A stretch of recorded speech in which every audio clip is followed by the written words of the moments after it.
What's going on, guys? Welcome to the Premier League season finale, bro. United by numbers. Statman in the building. What you saying, bro? Buzzing after yesterday. Top four Yeah? done.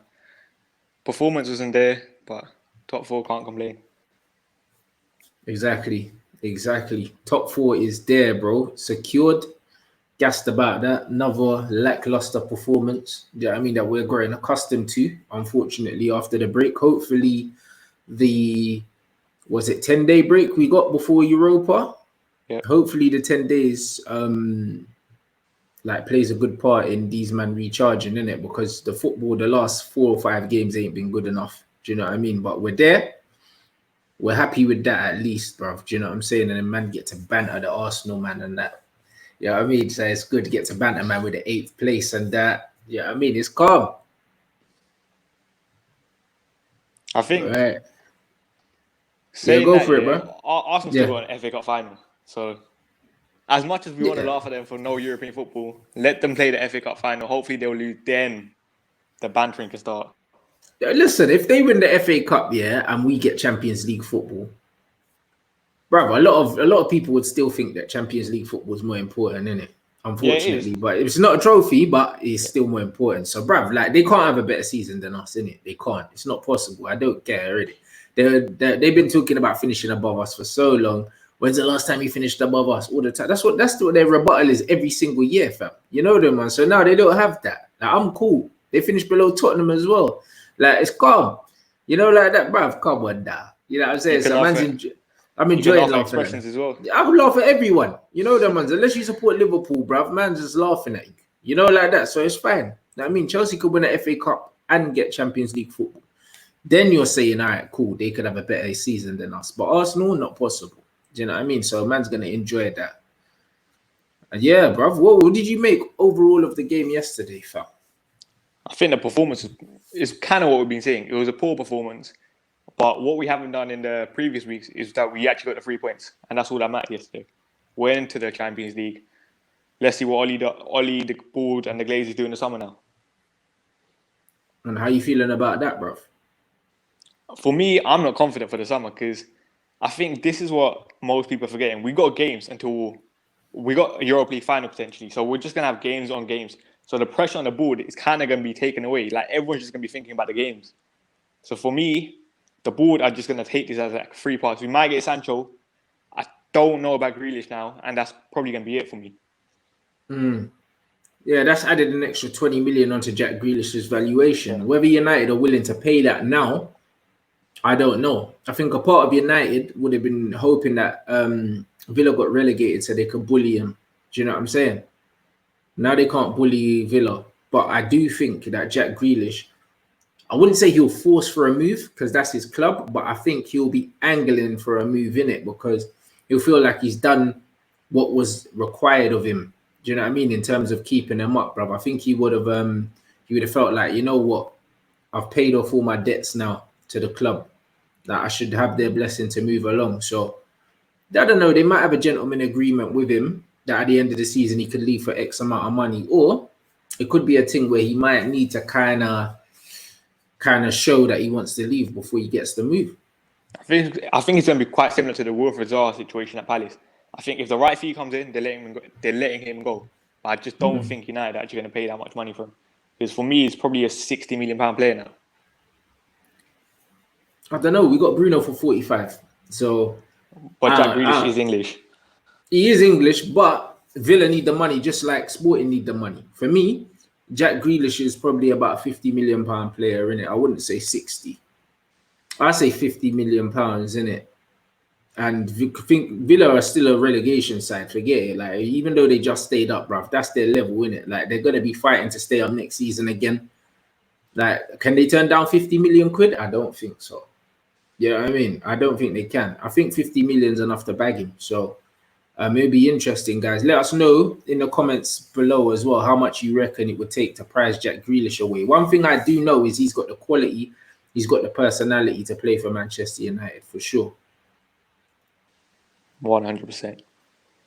All right, let's go straight into the numbers. Man of the match yesterday, Bruno Fernandes.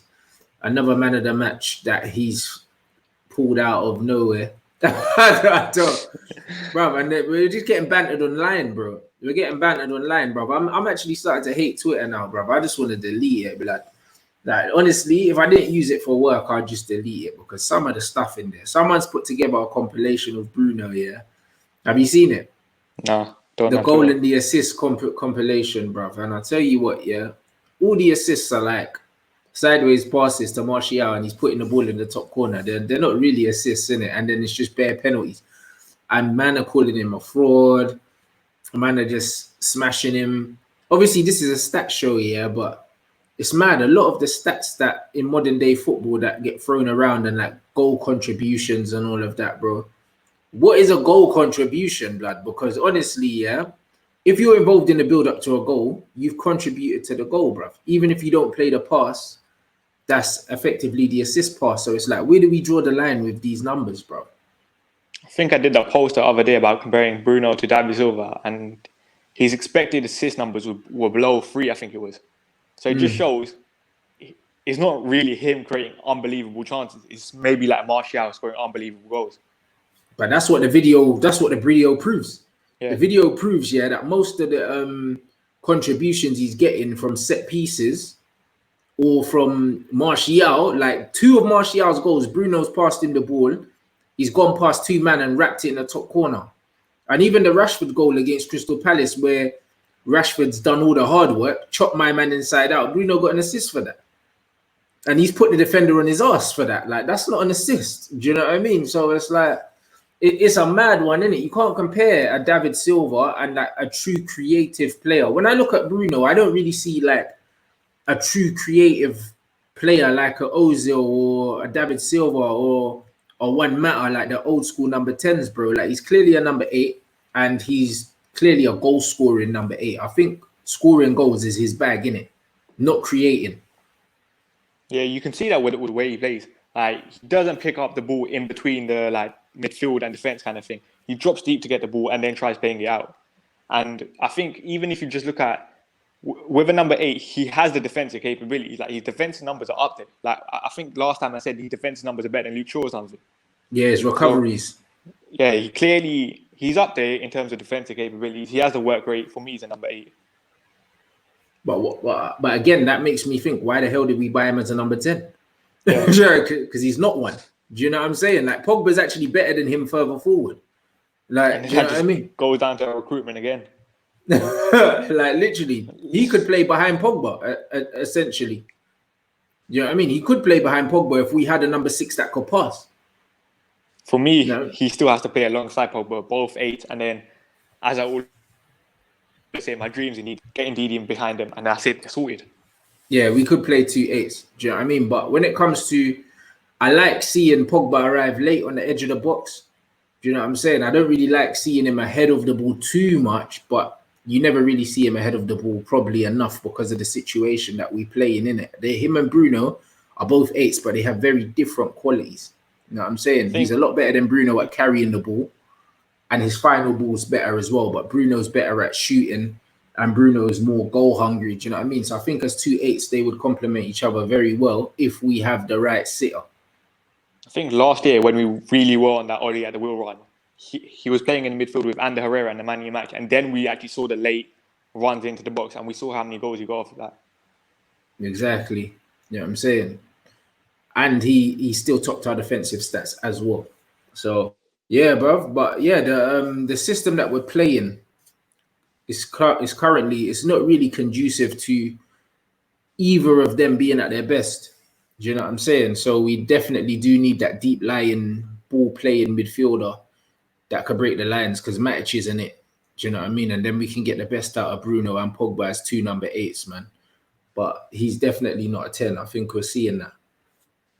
I think I keep going on about Ndidi. Ndidi yesterday, for me, was Leicester's best player. I think he made 7 tackles and interceptions yesterday. He completed 100% of his dribbles, he won 11 duels. And once we get onto Matic, when we're comparing him, you can actually see the difference in quality between Matic and Ndidi. Let's go straight into Matic now. Let's go straight into Matic. Matic, 85.9% pass accuracy, 86 touches, lost possession 12 times, 9 ball recoveries, 3 from 5 long balls, 5 from 13 ground duels won, 2 from 4 aerial duels won, 5 tackles, 4 times dribble pass, conceded 3 fouls, 2 tackles, 2 clearances, 1 error leading to a shot as well. So that's Nemanja Matic's numbers. I think that 4 times he was dribble past says it all, because in the first half at midfield, which is getting bypassed every single time, and like 4 times dribble pass is what I expect from Fred, because Fred is normally the one that sets the like press, and then it's kind of like if you play past the press, you're going to get dribble pass kind of thing. When the match, you're meant to be the screen in front of the back four. Exactly. So Fred doesn't screen; he engages. That's it. Yeah. Like Fred engages, he don't screen, innit? McTominay engages and screens, as he doesn't screen either. That's why Fred and McTominay together is always a problem if you're going to play them both. But you don't expect man to be walking past Nemanja Matic. Like his job is to read the game and to protect the back line. And if he's not doing that, like what is he actually doing? Because he's not a creative force from there. Like in that deep lying position, he's not really breaking lines, bruv. So I don't understand. Bro, I think that's one of the most urgent positions. I think we need a DM more than we need a centre back, honestly. I think we need a DM more than we need a right winger. For me, Ndidi has to be the prior. I know we're not really linked with Ndidi, but Ndidi would be a better signing for me than Jadon Sancho. In terms of the balance of the team? Yeah, I think we'll get the best out of Pogba and Bruno. And then obviously, defensively, he helps out Maguire and Lindelof, who are massive liabilities for us. Yeah. Yeah, you're right. In terms of the actual solidity of the team, I think from a solidity aspect, yes, but from a goal scoring and fluidity aspect, we need a right winger because we ain't had a right winger since Cristiano, really. You know what I mean? Like we can't really count this Valencia era, boy. You know what I mean? Ferguson was working miracles, bruv. Yeah, I'm not saying we don't need a right winger. I just think I know what you mean. Yeah. No, I know what you mean in terms of what you think is the priority.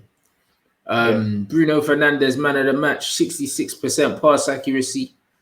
That's a lot lower than usual for him, even though he's always an early 70s kind of player, but 66.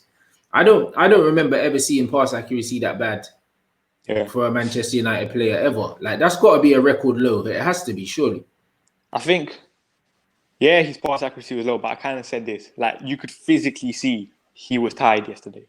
Now, I'm not backing him up, but you could actually see that. I think for the penalty, when he grabbed the ball, you can actually see him kind of like kneeling over. Like, he was physically tired. You could actually see it. So I just put that down to Ollie's like, whatever, management of him kind of thing. Because he played every single minute of every single game, kind of thing, since he came. Yeah, no one can hide behind the fact that Ollie hasn't used his squad well. And we saw that against Leicester. Leicester look how many changes and they still look better than us. So everyone that's defending Ollie talking about squad depth and that, it's got nothing to do with squad depth. It's got nothing to do with squad depth because our bench is better than Leicester's, bro. Leicester were missing 3 of the main back 4. I think that just says it all. And we still needed to rely on a mistake and a penalty to open them up. There you go, innit? So it's got nothing to do with lack of depth. It's just lack of coaching ability is the reason why he can't get the best out of his squad players. His squad players are good enough. Like, they're good enough. They might not be great, but they're better than Leicester's. And we just scraped past Leicester in the league, bro. Like, it's not a coincidence. Brendan Rodgers has got what? Where's Morgan? How old is he? Like 35, 36 or something? The back 4 was James Justin, who they bought from Luton, who's normally a right back, playing centre back. And then Johnny Evans. Well, there you go, innit? So I don't want to hear no excuses. Better than ours. Bro, so I don't want to hear no excuses about Ollie's lack of squad depth, bro. Like, that's not it. Do you know what I'm saying? It's down to lack of management. 63 touches, 25 times possession lost, 15 from 25 final third passes completed, 10 ball recoveries, which is good, 3 from 5 long balls completed, 0 from 4 crosses completed. His cross completion stats are always rubbish, bro. Like, and for someone who's meant to be a passer, like it's weird that his crosses very rarely hit the first man, bro. Especially even from open play when he drifts out wide. Sometimes it's a weird one. I don't quite understand that. I think with Bruno, I don't think anyone's really picking up on this. But when he crosses, he kind of has the ball stuck on his feet all the time. It's kind of like, you know how you have one step penalty, he kind of has like a one-step kind of thing. So he generates no power, no nothing, and then it just goes to the first man every single time. Yeah, again, something I don't understand, innit? And I was saying yesterday in the post-match review, it's almost like his pass and his shot selection, kind of confuses me a bit, innit? Like, because he's clearly a player that's got ability, but it's like, it's almost like he chooses the wrong options, bruv. Like when he should take some weight off the pass, he hits it hard, like he fizzes it. It's just like sometimes when the pass isn't on, he forces it. It's just like, I don't know, bruv. I feel like his football, like, I don't know if you could say it's football IQ, but just like, bruv, it's confusing, isn't it? It's mad confusing, bro. Like, he's a proper frustrating player because you know he's got quality, but then he does things that remind you of like a young, inexperienced player, but he's not young. I think whenever I see Bruno now, it kind of just reminds me why Real Madrid, why Manchester City didn't actually buy him, because his numbers are good enough, but once you actually watch Bruno, it's kind of like you're giving the ball away too much. For a top side, like, say, I think City, they have like 60-70% of the ball every single week. That's when Bruno, Kevin De Bruyne gives the ball away 20 times. With Bruno, it's kind of like we're having 50% of the ball and you're giving the ball away 25 times. You're not efficient with it at all. Well, there you go. I'm glad you said it, blood, because when I said it yesterday, people were getting in their feelings, and it's the truth. Like, alarm bells went off for me when I saw that we didn't sign him and then nobody came in for him. And I saw Bruno's feet. And I was like, hold on. Real Madrid wanted a midfielder. They wanted Paul Pogba. There were talks of them looking at Christian Eriksen.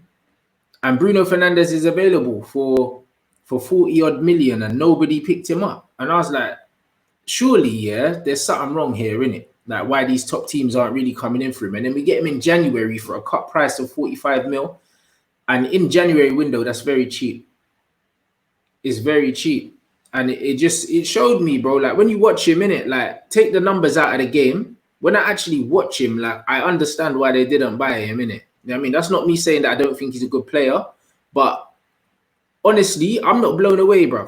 I'm not blown away. I think he's a very good player. I think he's an increase in ability and increase in like quality that we needed at the club for sure. That we can see that. Do you know what I mean? But in terms of efficiency, he's not very efficient in it, and that's just his game. And I don't think we can have too many players in the team that are not efficient, which will mean that someone else or other players are going to have to start getting phased out.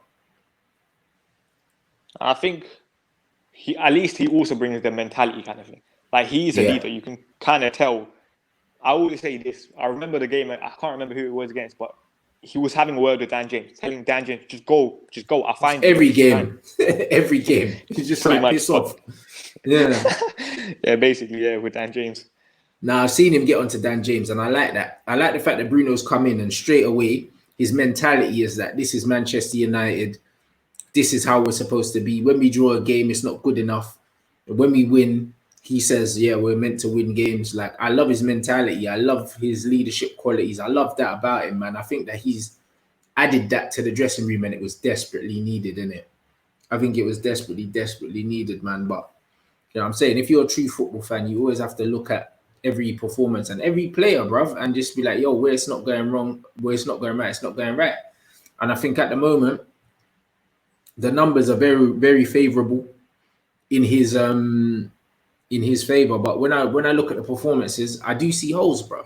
I do see holes, and it's the same with Mo Salah as well. He scores a hell of a lot of goals, but when I take away the numbers and I watch him play, I'm not blown away by him, innit? And he's meant to be like at the pinnacle of football, bro. It just depends on what you see when you watch the game, bro. Like, Salah's another player. He's not very efficient, but he gets goals. He gets goals, bruv, and he gets goals and assists because he's in a very good system, in a good team, but he's not an efficient footballer, bro. And I think that efficiency is the key word here. I think the Europa League campaign now is going to be crucial for him, because we're kind of giving him saying, oh, you may be tired. Now you got a 10-day rest until the next Europa League game where we're 5-0 up, so I'm guessing you won't play that.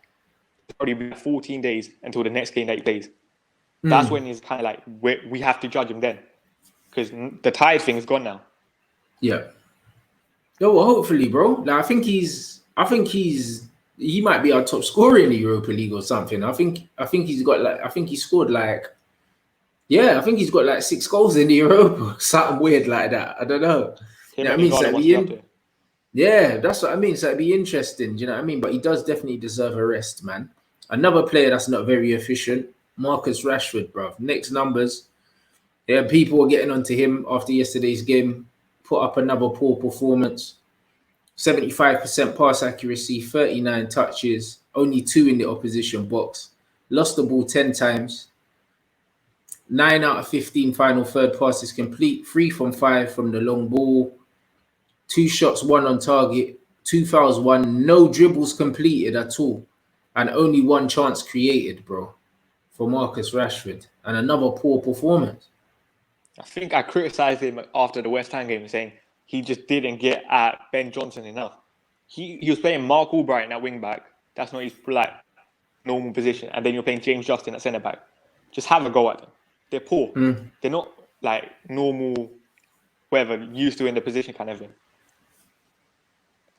But bruv, you know the mad thing about that is, I remember saying, I think it must have been a few weeks ago now, that I think that Rashford ain't recovered from the injury. And people were saying, oh, nah, it's nothing to do with that. He's just trying to change his game. His game's developing and stuff like that. He's not a good passer of the ball. Like, he's never been a good passer of the ball. He's never going to be an intelligent number 10 to open up the field. Bro, he's not an intelligent footballer, bro. Like, Rashford's good, when he plays off the cuff, instinctive, positive, front foot. Just goes at people, innit? Just runs at players, dribbles past them, doesn't think too much. Plays with his head down, so to speak. When Rashford plays with his head down, that's when he's dangerous. Like, that's who he is. Do you know what I mean? So this I don't know, this change of his style of play recently that we've been seeing, where he's been trying to drift inside and play make and stuff, I don't know where it's come from.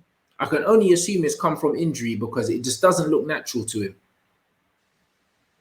I think yesterday he did put in a good ball to Mason Greenwood, I think it was, for the header. Like, maybe his passing is getting better, I think. But I still don't think that's his natural game. That's a bread and butter pass, mate, for a professional footballer. Like, if we're honest, people got gassed because it was Rashford, but bruv, it was, what is it, 15-yard clipped ball, centrally, bro. It wasn't an amazing pass, bro.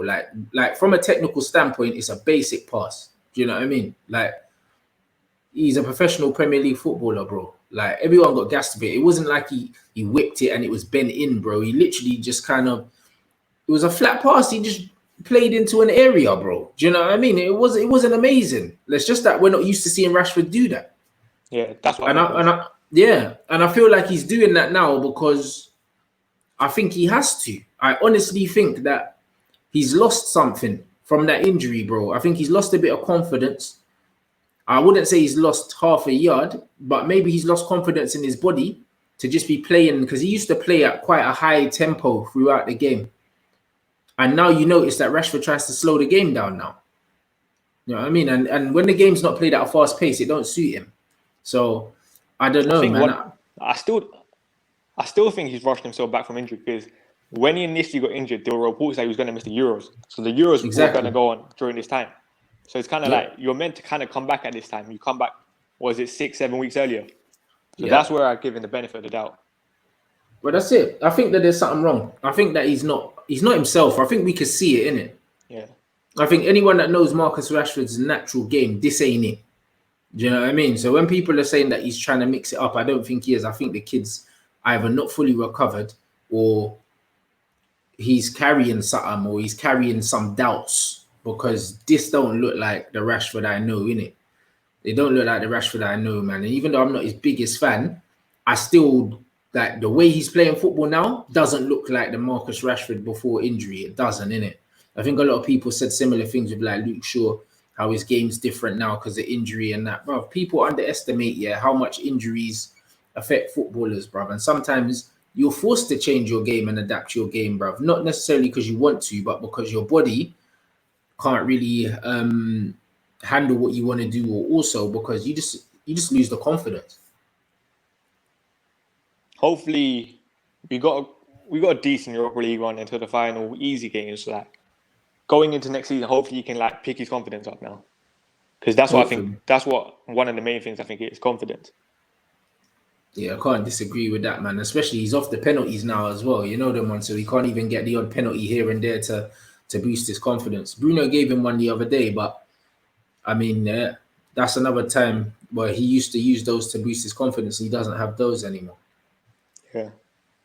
Next one up, Paul Pogba, 83.6% pass accuracy, 73 touches, 17 times lost the ball in the game, which isn't great for him at all. Do you know what I mean? And he was actually playing a bit further up in this game than he usually does, which is good to see anyway. Because against West Ham, he was picking the ball up off the goalkeeper, and that was doing my head in. 13 from 20 in the final third, 7 duels won, 6 from 9 on the long ball, 4 tackles, free ball recoveries, 100% dribbles completed, dribble pass once, 1 chance created. And what did you make of his game? He was playing in a slightly different, more withdrawn role, but it was higher than it had been in the previous game. I wouldn't say it was high. I still thought he played alongside Matic in the first half. In the second half, I think he did. Yeah. Are you going to put the average positioning up right now? Yeah, let me put them up right now. Then let's go for the average positions right now. Yeah. See, overall, Pogba's he's just inside our half, so it's not that high. However, compared to where he's previously been playing, first half he was deep. He was picking up the ball deep. Second half, he started getting further forward. And you can see that Bruno's considerably deeper now than he has been in all the previous games. Previous games, he'd been closer to Martial. And I think it's also important to remember that McTominay came off of Bruno and Pogba moved further forward. That's why his average positioning looks better than it actually probably was. Yep. That's what I mean. But again, he was almost playing like an orthodox number 6. There were times when Matic was ahead of him, bro. I think Cam said it yesterday. He wasn't a deep line playmaker. He was literally just a deep player. I think that literally hit the nail on the coffin. Yeah, but this is the problem, bro. So it's weird because we look at the numbers and stuff like that. But again, man's not playing in his position.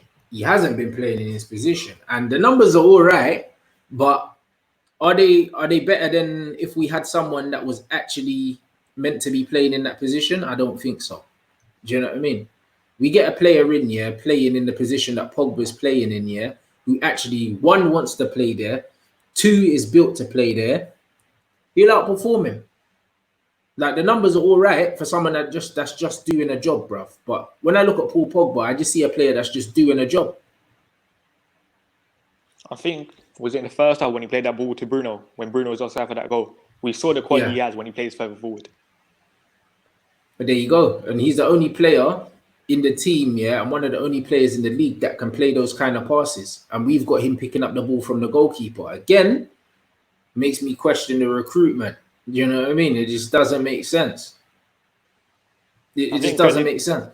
Credit to Paul Pogba. Like, recently, he's literally doing a job for the team. Like, people say he's like a selfish, arrogant player. He's kind of like, he's not playing to his qualities, but he's playing to the team. Yeah. If that makes sense. Yeah, he's sacrificing himself and his qualities for the team. And he's not getting any credit for it. Do you know what I mean? And this is just what it is, unfortunately. He came out and he done an interview the other day saying, he's been looking at how Bruno plays and kind of adapting his game to kind of complement him and stuff like that. And that shows a lot of humility. You know what I mean? This is one of the best footballers on the planet. You don't need to do that.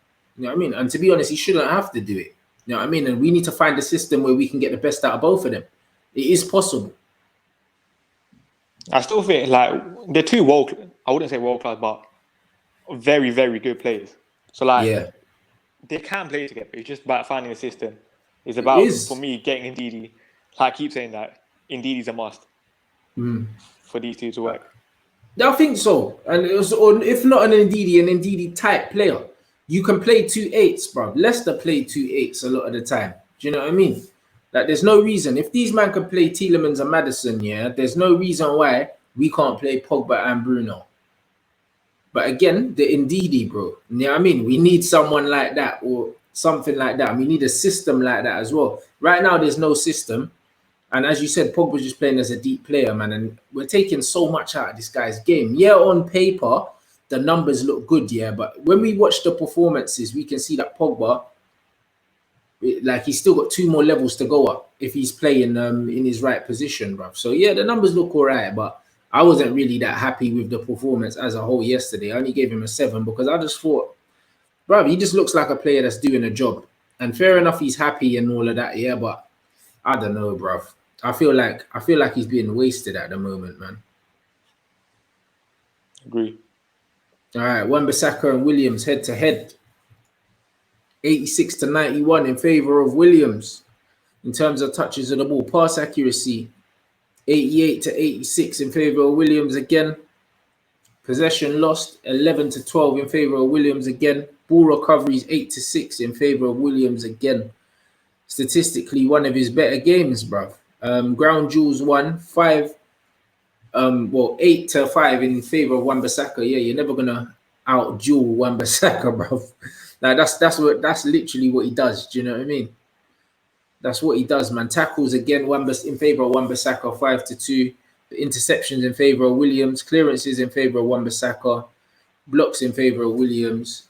Dribble passed in favor of Wan-Bissaka, which you would expect again. And then crosses completed in favor of Wan-Bissaka. So 2 very different performances. I think we criticised Williams a lot midweek, and it's kind of like yesterday he stepped up kind of thing. Like, credit where it's due. He had a decent game. He did. Yeah, he had a very decent game. Do you know what I mean? I just think that the same with Wan-Bissaka. A lot of the time they'll get criticised because of what it looks like, innit? And that's what it is. With Williams, it looks rubbish, innit? He's right-footed, he's on the left-hand side. Do you know what I mean? And there's not really any overlapping and putting in crosses. Like, so in the final third, he's just not productive. It's the same with Luke Shaw, though. You know what I mean? With Luke Shaw, like, he'll get forward, but then there's no productivity at the end. And I think it's the same with Williams. He gets down the outside and then he'll cut inside and pass it inside. You know what I mean? Whereas Luke Shaw's left-footed, but he plays like an inverted winger as well. He comes inside and he wants to pass inside. I genuinely think our left-hand side is crying out for a fullback that goes past their man and puts crosses in. It's crying out for that, bro. Do you know what I mean? And because of what it looks like with Wan-Bissaka and Williams, I think they get criticised. A lot of people say Wan-Bissaka's crap on the ball, which he is, but he's not as bad on the ball as people like make him out to be. But it just doesn't look good. I think I always say this: he looks unorthodox, but it's kind of effective in a way. Because just look at the number of assists he had. It's kind of like Joel Matip. I always say this: Joel Matip looks poor on the ball technically, but he's actually a decent passer on the ball. Yeah. But you look at Bailly as well, blood. Like, Bailly he's mad unorthodox, bruv. Man does flicks in like areas he's not meant to do flicks. Do you know what I'm saying? Like, Bailly dribbles across his own area. Like, he does very unorthodox things, bro, but it is effective. So I think people mistake being unorthodox, for being rubbish. I think that for sure Wan-Bissaka is not the most elegant player on the ball, but his numbers are head and shoulders clear of both Williams and Shaw's, bro, irrespective of what it looks like, innit? So I don't know, man. It's a tough one. I think both of them had decent enough games. I wouldn't say that these men were overly worked because they were playing with the 2 up front and they were definitely trying to go direct. I think that the centre-backs had a lot more to do than the fullbacks. But what the fullbacks did do, they did well enough. Do you know what I mean? So overall, I think it was a decent enough game for the 2 fullbacks, man. But it was just good to see Williams have a steady game because the last couple games he's been quite worrying. Like, it does help that you're playing with Mark Albrighton and who's the other side? I remember that Thomas guy. Bro. Yeah. Like when you're playing against man that was in the championship and that like last season, obviously you're gonna have a decent game. But these man, you can only beat what's in front of you, innit? And I just think that it was good to see Brandon have a decent game because he got a lot of stick online after the last 2 performances, and rightly so, because they were horrendous. However, yeah, I mean it was a good way for him to finish his Premier League season at least. And we don't know how long Luke Shaw's going to be out for. They're saying he might be out for the Europa League games as well. Yeah, I heard that. So Brandon Williams and Foster Mensah for the Europa League campaign. So yeah, we'll see, innit? We'll see when the level goes up. Let's see how Brandon does. All right, the two centre backs, Maguire and Lindelof. 68 to 64 in favour of touches for Victor Lindelof. 90% for 90% for Harry Maguire, 80% for Victor Lindelof. Pass accuracy. Possession lost, 12 times to 6 for Victor Lindelof. 5 to 6 ball recoveries in favour of Harry Maguire. Both of them got 4 aerial duels won. Lindelof's was 100%. Harry Maguire lost 3 of them. Ground duels, 50% for Lindelof, 2 from 5 for Harry Maguire. You got long balls, 4 from 6 for Harry, 3 from 7 for Lindelof. Clearances, 3 to 2 in favour of Lindelof. Blocks, 2-0 in favour of Harry Maguire. Interceptions, 1 apiece. Tackles, 1 for Lindelof, none for Harry Maguire. And it was a weird game because Lindelof was a lot of people's man of the match. So that's what I mean. Sometimes with stats, bro, like stats are weird, innit? They don't always tell the full story. I think everyone watching the game saw how well Lindelof played. But when you look at the numbers, it looks like Harry Maguire had a better game than him. I think I always said is Maguire's numbers are always going to be better because he's a more aggressive centre-back kind of thing. So that's why in this scenario, Maguire's numbers are better than Lindelof. Yeah, but that's it. He is. And the thing is, he attacks the ball, yeah. And because of that, Lindelof stands off. And a lot of the time, when you stand off players, yeah, and you almost wait for them to commit, you leave a higher margin for error for yourself. Do you know what I mean? It's almost a braver way to defend. So, like, I don't know, it's a high risk, high reward kind of defending, innit? Like, it's a weird one, man. It's a very strange one. I think everyone was happy with Lindelof yesterday. Say that again? I think everyone was happy with Lindelof yesterday. He was like the overwhelming call for man of the match. Yeah. I think at the start of the game, he was coming up against Jamie Vardy and Ian Nacho, who we thought, okay, it's kind of going to be a tough game, especially Vardy running up against Lindelof. I think in the first half, he had a little race with Vardy. But other than that, they didn't really have to do much. I think what most of the game was kind of like Vardy coming deep to get the ball, kind of like the ball coming to his feet. It wasn't really a race with Lindelof or Maguire. So I think those two got quite lucky with that kind of thing. Oh, absolutely. But I think it was also the fact that they had a lot of players missing.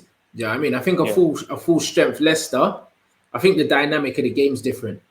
They probably don't even go 3 at the back if they've got a fully fit team. Do you know what I mean? So you see what I mean? So I think that showed tactically again from Brendan Rodgers that he's able to adapt to the injury. And to be fair, credit to him, yeah, before the penalty, we didn't look the most likely of the two teams to score. Do you know what I mean? So it's just one of them things, man. That's why I think interpretation of numbers are very important. When you just throw numbers out there without context, they can be very deceiving. Yeah, I mean, even when you look at the numbers, when you compare the Van Dijk numbers to Maguire, bro. Yeah, I mean, it's the prime example of people can be use these stats for good or evil, innit, depending on what side they're on. So, do you know what I mean? Like these things, yeah, these numbers can be they can be treacherous, man, if they get in the wrong hands, bro. Saeed was saying Maguire better than Van Dijk after those numbers. Yeah, Saeed's not all right, though. Martial versus Leicester. Oh, brother. Martial versus Leicester. 66.7% pass accuracy. 27 touches. 11 times lost the ball. 6 from 10 final third passes. 6 touches in the opposition box. 3 fouls won.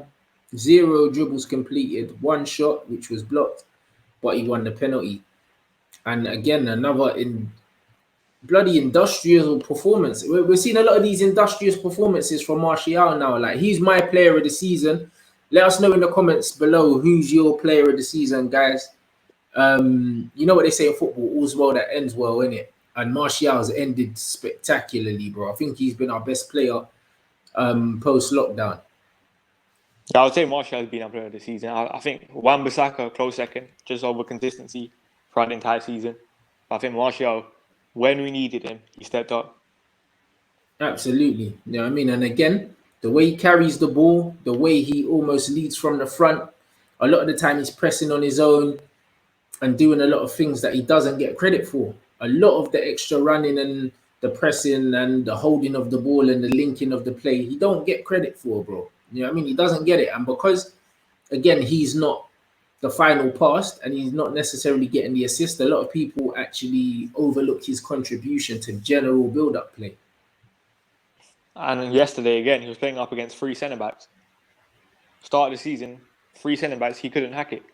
Since Igalo's kind of come in, maybe they've been working together. I keep saying that. His hold-up play, his build-up play, massively improved. 100%, but I think also his confidence is sky high as well. You know what I mean? I think what we're seeing now is we're seeing a very, very confident Anthony Martial. I think that's the main catalyst, you know, for what he's doing now. It's just like when he came in under LVG. I think he was just confident, bro. He came in, United gave him the number 9 shirt, didn't disappoint, and I think that he's got his shirt back. He knows he's the number 1 striker. He knows he's starting up front week in, week out, as long as he's fit. And sometimes that's just enough for players. I think now he has Pogba and Bruno behind him as well. So he knows if he makes a run, someone could actually find him instead of like Fred, McTominay or Matic. Yeah, or AP, blood, or Lingard. Do you know what I'm saying? Like, it's different, isn't it? Like, it's a psychology game. Who said it? I'm trying to think of what player said it. I think it was Darren Bent. When I was speaking to Darren Bent as well, like Darren Bent even said when he played in football, he just knew certain players when they were behind him. He didn't even have to look. As soon as the ball came towards them, he would just make the run because he knew the ball was coming. He said that he had that kind of relationship with Danny Murphy when they played together. And it's just like when you've got certain players behind you, you just make the run without a second thought. Do you know what I mean? If you got Paul Scholes in that midfield, you're playing up front. You know you're just on the shoulder, spin off. It's coming. Do you know what I mean? And I think that he knows that if he makes these runs now, players are going to find him. And I think Rashford had that relationship with Paul Pogba as well. There was a time where like the goal against Tottenham he scored. And there was a few like that where as soon as the ball got to Paul Pogba, Rashford just head down on your bike. You know what I mean? And Pogba's going to find you. And I feel like when you've got that creativity behind you, bruv, it just brings out a different confidence in you. I think with Martial, it's kind of like if we look at his entire Man United career, he's got the number 9. He had the number 9 shirt taken away. He's been put on the left. He's worked under Mourinho, who's like a defensive manager. So it's kind of like everything has gone wrong in terms of off the pitch and on the pitch kind of stuff with Martial. And now it's kind of like, as much as we hate Oli, he's kind of put the arm around his shoulder. You got the number 9. Prove it. And that's what he's done right now. Exactly. So I'm super happy, man. I'm super happy for Martial. He gets my player of the season just based on the way he's finished and also the fact that, bro, he's one of our top scorers. And just the adversity he's gone through, bro. Man lost his shirt. Do you know what I mean? Got it back. Lost his position to Rashford. Got it back. Do you know what I mean? Like, he's been through it all, bro. And to be the guy that's leading the line for us when loads of people were saying, oh, we need a striker. He's not a 20 goal a season striker. I think he's shown people that if you get him service, he's a 20 goal a season striker, bro. And I think next season he can score more. Yeah, 100%. He's got 17 goals in the league and he had a period where he was injured and he's played under Lingard and Pereira. So next season, definitely 20 goals if he stays fit. There you go, guys, man. And who's your player of the season? Just to clarify. Martial with Wan-Bissaka close second. Definitely Martial, yeah. A close second for Wan-Bissaka. I hear that. Do you know what I mean? A lot of people, and an honourable shout out to a man like Pastor Fred as well, who's been kind of frozen out again. Now everyone's fit. Do you know what I mean? Which is unfortunate. He had a very good season for us, man. There were times where he was actually carrying that midfield on his own when Pogba was injured. So, you know what I mean? I think Fred's had a good season as well, and he's almost been the forgotten man now, bro. Do you know what I mean? McTominay come on ahead of him again last game. That seems to be Ollie's preference, McTominay over Fred. Obviously, I don't agree with that, but hey, now would you stand on the Fred McTominay thing, bro? Obviously, we know Fred's a better player, but I think Ollie kind of sees the long-term future with McTominay. I don't think that's right. I think like Fred has to come on. He's more energetic, but the physical side, I can get why he brings on McTominay sometimes.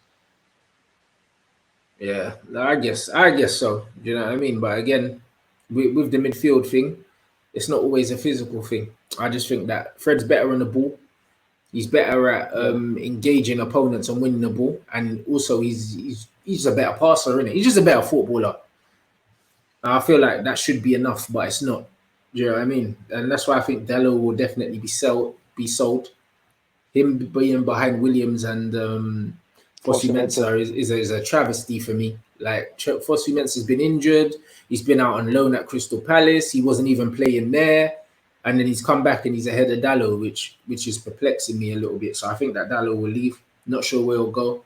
Might end up at Tottenham. You never know. There's been rumours that Mourinho wants him. I'm not surprised. The man got Aurier in it. So I think they've been linked with Max Aarons as well at right back. Yeah. So they clearly want a fullback.